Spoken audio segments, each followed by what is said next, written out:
It's critically important to note that there have been multiple companies in this network marketing industry that have evidenced abilities to have multiple S-curves. Why is that important?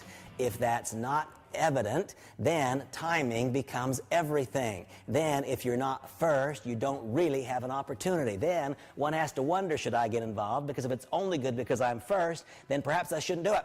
And so let's go back and review the Amway story again. The company started in 1959, went through a period of unrestricted growth. In 1972, reached a level of $600 million in sales. And then that growth was stopped. This is typical. Whenever a dramatic surge of growth goes on for a period of time, there will almost always be some external event that stops the growth. In this time, it was a very profound external event. That was the Amway litigation that stopped the growth. Now, very critical to point out, it did not roll down the backside of the curve. It did not become a bell curve. It sustained itself at the new higher level. How and why? Because all of those people said, I love the product, it works, it's reasonably priced, and the company's continuing to send me my checks, and they keep clearing the bank. That was the first S-curve, and it was fueled by what? A handful of consumer products and the great American dream of free enterprise. Then there's a period of stabilization 4 years long, during which the Amway litigation was argued. Finally, here comes the Amway decision, and that triggered the second S-curve. It was far more explosive than the first, as the company's sales shot straight up. They shot straight up to $2 billion in sales.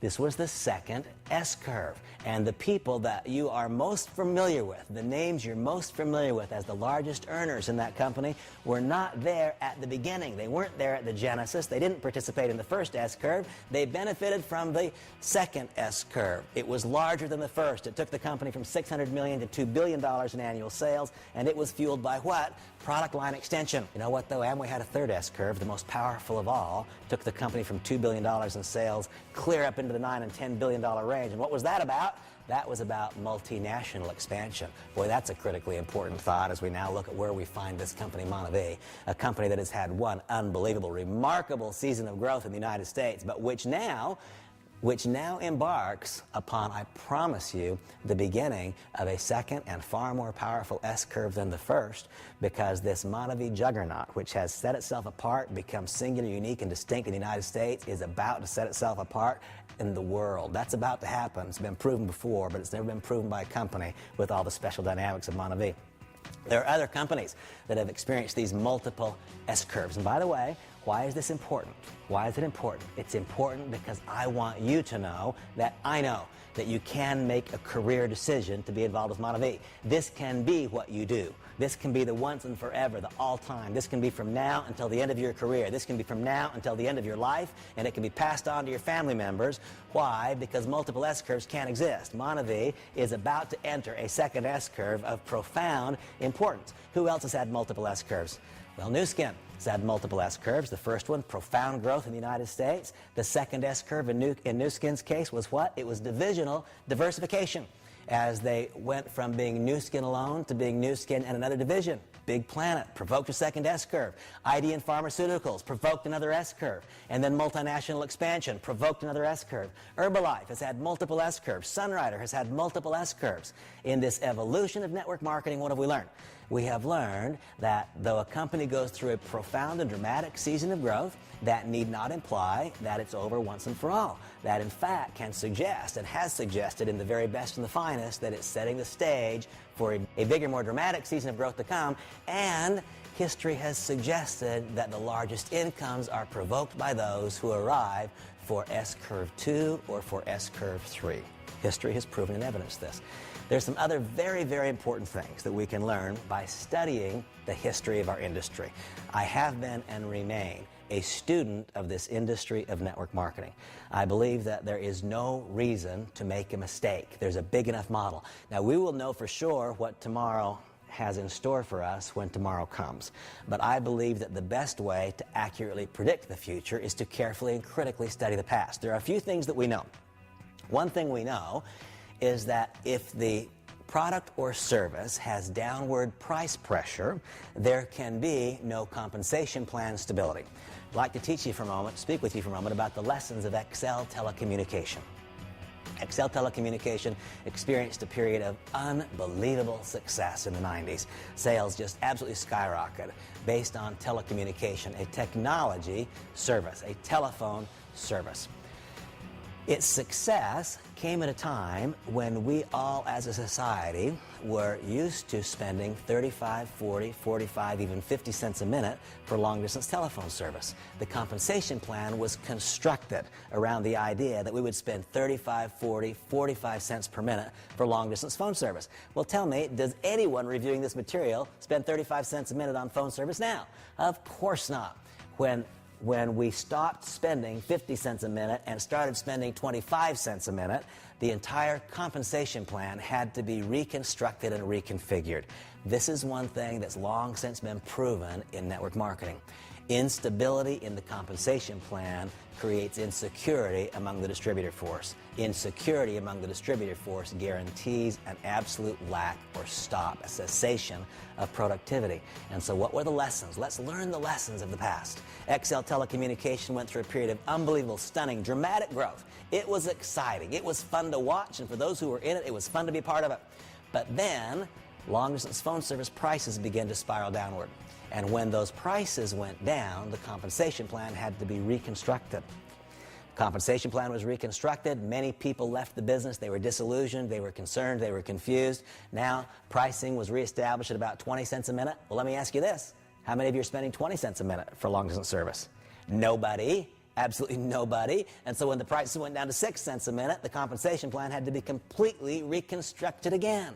And when the compensation plan was reconfigured, then what took place? Once again, a lack of belief, and ultimately the company fell into absolute total turmoil and disrepair and failed. What is the lesson?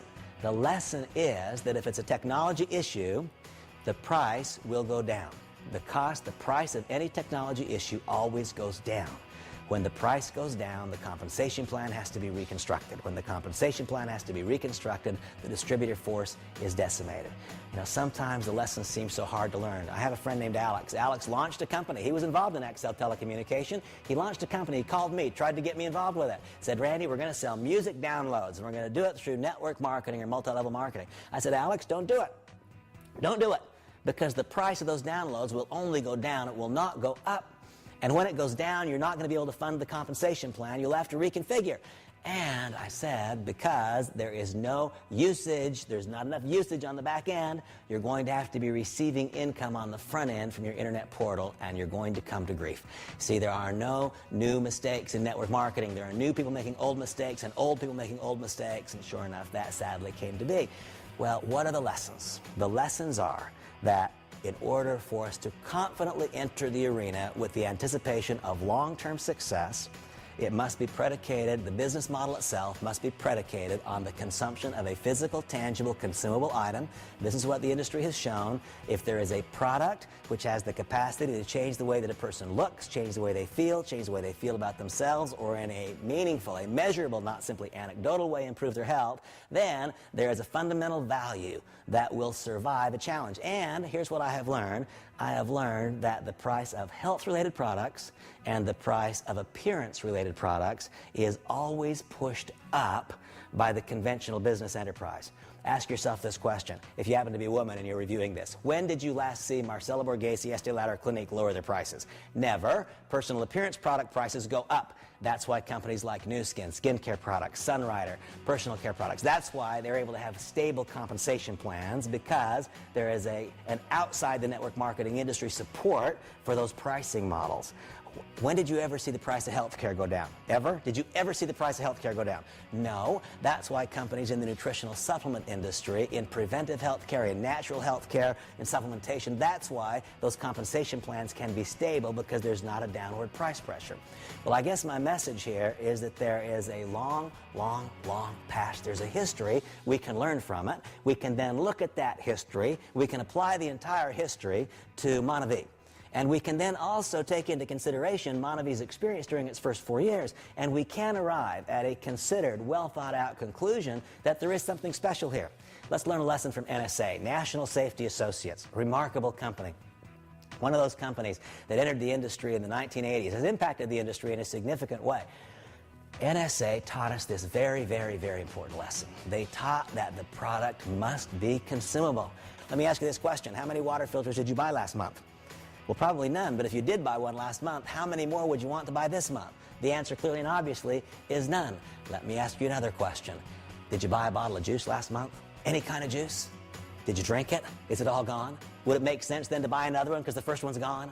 That's the way that our business model works. If the first one's all gone, then it's logical and natural and it seems appropriate to buy another. It's not about the compensation plan, it's because the first one is all gone.